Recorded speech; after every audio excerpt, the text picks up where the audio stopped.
দেখা দিয়ে কারবার জন্মের প্রথম শুভক্ষণ হে নূতন তোমার প্রকাশ।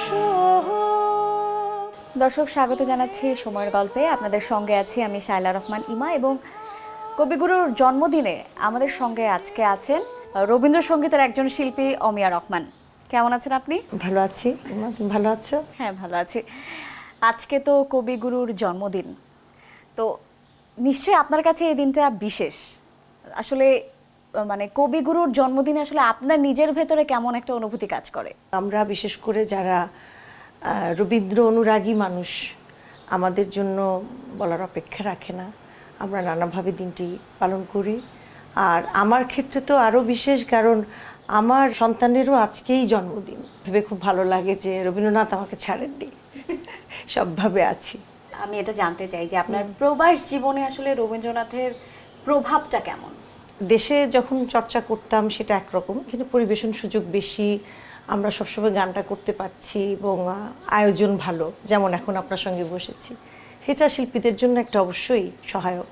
কিন্তু প্রবাসে যেটা হয়, আমাদের এই আয়োজনটি আমরা খুব মিস করি। সেখানে আপনার গানের তালিম আসলে হয়েছে আপনার বাবার কাছ থেকে, হাতে খড়িটা বাবার কাছ থেকে। আমার মনে হয় সবার বাড়িতেই যারা গান বাজনা করেন বা অন্যান্য অভিনয়, চলচ্চিত্র যেটাই বলো, সে অবশ্যই পারিবারিক পরিবেশ কিন্তু খুব জরুরি এইসব ক্ষেত্রে। সেটা আমার সবসময় ছিল, ছোটবেলা থেকে গান করা, এবং বাড়িতে গুণীজনদের একটা সমাবেশ ছিল, সবসময় পেয়েছি। সেটা একটা শিক্ষার জায়গা। এই জন্য আমি সবসময় বলি যে আমার বাড়িটাতেই একটা প্রতিষ্ঠানের মতো, তো সবার জন্যই, কিন্তু যখন আপনার পড়াশোনার বাইরেও অন্য বিষয়গুলো থাকবে, গান, বিজ্ঞান, চলচ্চিত্র, সমস্ত বিষয় নিয়ে কথা বলবার গুণী মানুষদেরকে আপনি সামনে পাচ্ছেন। আমি গানে এভাবেই পেয়েছি গুণীজনদেরকে, বাংলা এবং ও বাংলার। যিনি আমার বাবার গুরু ছিলেন শৈলজারঞ্জন মজুমদার, যিনি আশ্রমের প্রধান ছিলেন, রবীন্দ্রনাথের ছাত্র, এবং তিনি আমাদের ময়মনসিংহের নেত্রকোনার মানুষ। আমাদের দেশ কিন্তু ময়মনসিংহ, তো সেই সুবাদে অনেকেই এসছে আমাদের দু বাংলার। আমি আলাদা করে বাবা মার কখনো ভাবিনি যে আমি গান বিষয়ক পড়াশোনা করি শান্তিনিকেতনে গিয়ে। বাবা বলতেন যে না, তুমি যেহেতু অন্য বিষয়ে ভালো, বাড়িতে তুমি সেগুলো সব পাচ্ছ, গানের সব শরৎ বিশরৎ পাচ্ছ, তুমি এখানের এই পড়াশোনা তো বাড়িতেই করতে পারবে, তুমি অন্য বিষয় নিয়ে পড়ো, কারণ জীবনের অনেক দিক আছে, নিজেকে আজকের দিনে আন্তর্জাতিকভাবে প্রস্তুত করাটাও খুব দরকার। এই যে আপনি শান্তিনিকেতনের কথা বলছেন, আপনার মনে তো নিশ্চয়ই প্রায়ই শান্তিনিকেতন আসে রবীন্দ্রনাথের সাথে সাথে, তো তখন আসলে আপনার মনে কোন গানটা আসে?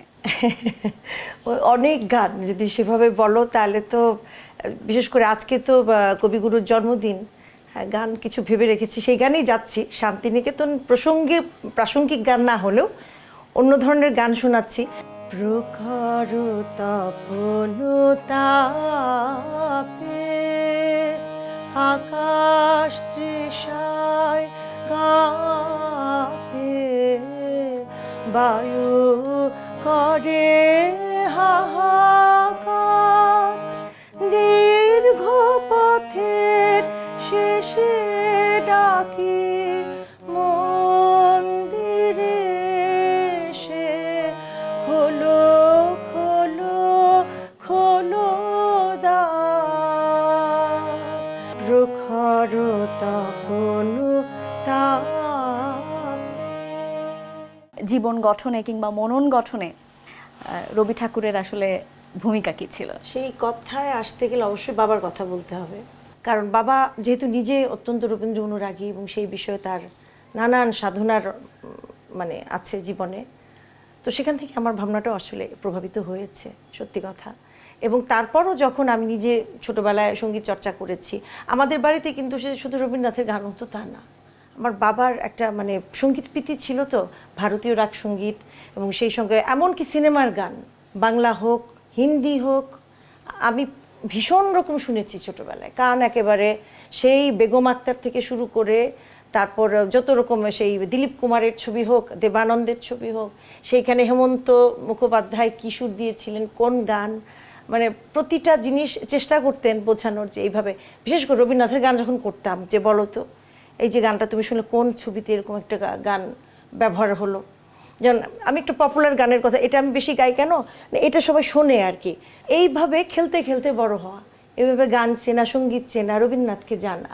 অবশ্যই রবীন্দ্রনাথের কথা কেন আসে বারবার, কাব্য, সুর, সুরের নির্মাণ সব কিছু মিলে বাঙালির জন্য একটা কি বলবো, মানে উচ্চ পর্যায়ের, উচ্চ মার্গের বাংলা গান যদি বলি, এখন পর্যন্ত কেউ বিট করতে পারেনি আর কি, গানের ক্ষেত্রে বলছি আমি। এটা বলা হয়, হ্যাঁ, কালের কালের কালের সাথে এটাকে বলা হয় যে গানের প্রসঙ্গে তিনি তো অনেক গান লিখে গেছেন, সেই গানগুলো এত শৃঙ্খলাবদ্ধ, এত নিয়ম মেনে এটাকে এত একটা গুছিয়ে রেখে যাওয়া একজন কবির জন্য। যদিও তিনি বলেছেন আজই হতে 100 বর্ষ পরে, তো ছাড় দিয়েই গেছেন, হ্যাঁ এখন তুমি করো নিজের মতো করে, কিন্তু উনিও জানতেন যে কি হবে। আচ্ছা, এই যে 3 বোন আপনারা গান করেন, তো নিশ্চয়ই ছোটবেলা থেকে একটা কম্পিটিশন চলে না, যে আমি ভালো গান গাই, বা আমি ওই সুরটা ভালো পারি, বা এই তাল আমার বেশি ভালো আসে। তো কি মনে হয় যে 3 বোনের মধ্যে আসলে আপনার চোখে সেরা কে 3 বোনের মধ্যে? আমার চোখে আমার বড় বোন গানের দিক থেকে সেরা আমার কাছে সবভাবে। কারণ ওর নাম কিন্নরি, ও খুব ভালো গান করতো, এবং সে শুধু মানে রবীন্দ্রনাথের গান না, সে পঞ্চকবির গান খুব ভালো গায়, মুকুন্দ দাসের গান খুব ভালো গায়, এবং অন্য বাংলা গানে তার দখল খুব ভালো ছিল। তো তার নানান কারণে জীবনে তার একটু গানটা কম হয়েছে, তার পরবর্তীতে শারীরিক সমস্যা হয়েছিল, সেজন্য করতে চায় না।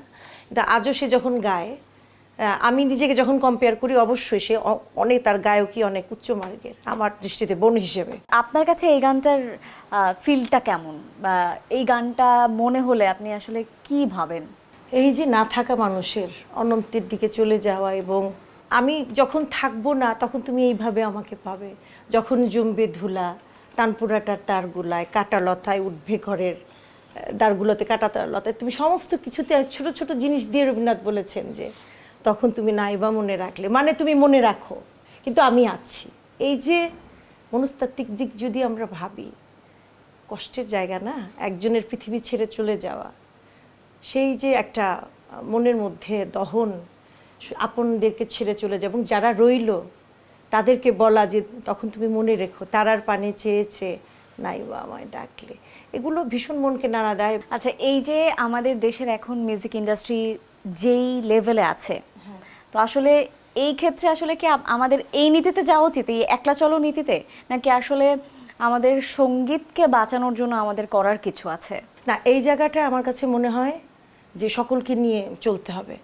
হ্যাঁ, একটু নানাজন নানা মত, এটা তো থাকবেই, সব বিষয়েই আছে না, সমাজের যে কোনো বিষয় আপনি যখন সকলকে নিয়ে কাজ করতে যাবেন সেই বিষয়টা থাকবেই। কিন্তু তারপরও যদি 10 জনের মধ্যে আমরা 3 জন পাই, সেটাও সকলে হলো, একলা করে হয় না, সকলে মিলে আমরা একটা ভালো জিনিস আমরা দিতে পারি সমাজকে। আপনার কাছে কি কখনো মনে হয়েছে যে এখন যে জেনারেশন আছে, ধরেন আজ থেকে 30 বছর আগে বা 40 বছর আগে যদি 30% ছেলে মেয়ে রবীন্দ্রসঙ্গীতে যায়, বা 30% ছেলে মেয়ে নজরুল সঙ্গীতে যায়, এখন সেই সংখ্যাটা কমে এসেছে?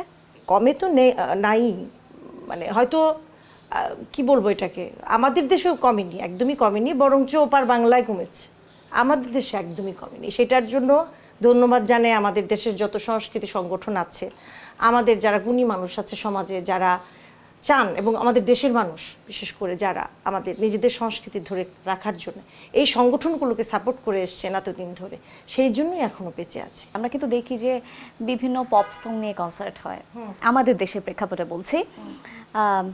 আপনার আধুনিক গান নিয়ে কিংবা রবীন্দ্রসঙ্গীত, নজরুল সঙ্গীত নিয়ে কিন্তু আমরা এত বড় আয়োজন আমাদের দেশে খুব একটা দেখা যায় না। এটা তো এখন কি বলবো, এখন একই সঙ্গে হাওয়া মুভিও চলবে, হলে হয়তো আর অন্যরকম মুভিও আছে, আপনিও জানেন হাওয়ার দর্শক কতটুকু হতে পারে, ওই সিনেমাটির দর্শক কতটুকু হতে পারে। আমি সকলকে শ্রদ্ধা রেখে বলছি, এক এক দেখেন রুচির বিষয়টা তো অন্য, একটি ছেলে বা মেয়ে সে পারিবারিক যেভাবে ভাবে সে বড় হবে, সে তো সেটাই করবে না, আমি সেইখানেই বলছি ওইখানেই তৈরি হতে হবে, তাইলে এই জিনিসটা ঠিক হয়ে যাবে। হ্যাঁ, এখন আমি যাব, আমি হুমায়ুন আহমেদের একটি চলচ্চিত্র দেখতে যাব, আমাদের গুণী মানুষ, গুণীজন আসাদুজ্জামান নূরের কবিতা আবৃত্তি শুনবো, আমার টেস্টটা হবে এরকম যদি হয়। আরেকজন হয়তো তার একটা অন্যরকম টেস্ট, সে হয়তো এসব না, সে হয়তো একটু নাচানাচি যেখানে হচ্ছে তার ওইটাই ভাল লাগছে, সে দেখুক, সেটা না, কিন্তু ওইটার পাশাপাশি সে ওইটাও জানুক যে ওইটাও আছে, তো ওইটাও আমার একটু জানা দরকার। আমার দেশের সংস্কৃতি, আমার দেশের মাটির গান, ভাওয়াইয়া ভাটিয়ালি, আমাদের দেশের শাহ আব্দুল করিমের গান না হলে কি বাঙালি হলাম আমরা? হলাম হলাম না, আমাদের লালন জানতে হবে, এটা আমাদের রুট। তো সেই জন্য বলছি সেই জিনিসগুলো আমরা একটু জানা, সবই হবে, আধুনিক গান হবে, কনসার্ট হবে, ছেলেমেয়েরা একটু অন্যরকম গান করবে, সবই হবে, কিন্তু নিজের রুট থেকে বিচ্যুত হয়ে নয়। আমরা শেষ করব, তবে শেষ করার আগে আমার খুব পছন্দের একটা গান, আলো আমার আলো, এই গানটা যদি আপনি গেয়ে শোনান প্লিজ। হ্যাঁ, আমি গিয়ে শোনাবো এবং তুমি আমার সঙ্গে গাইবে। ও নো। হ্যাঁ, তোমার পছন্দের গান আমি যতটুকু ইয়ে করতে পারছি করি, তো এবং তোমার জন্য গাইছি, তুমিও আমার সঙ্গে কণ্ঠ মেলাবে। আলো আমার আলো গো, আলোয় ভুবন ভরা, আলো নয়ন ধোয়া আমার, আলো হৃদয় হরা। আলো আমার আলো গো, আলো ভুবন ভরা, আলো নয়ন ধোয়া আমার, আলো হৃদয় হরা। নাচে আলো নাচে ও ভাই আমার প্রাণের কাছে, বাজে আলো বাজে ও ভাই হৃদয় বিনার মাঝে, জাগে আকাশ ছোটে বাতাস হাসে সকল ধারা। আলো আমার আলো গো, আলোয় ভুবন ভরা, আলো নয়ন ধোয়া আমার, আলো হৃদয় হরা।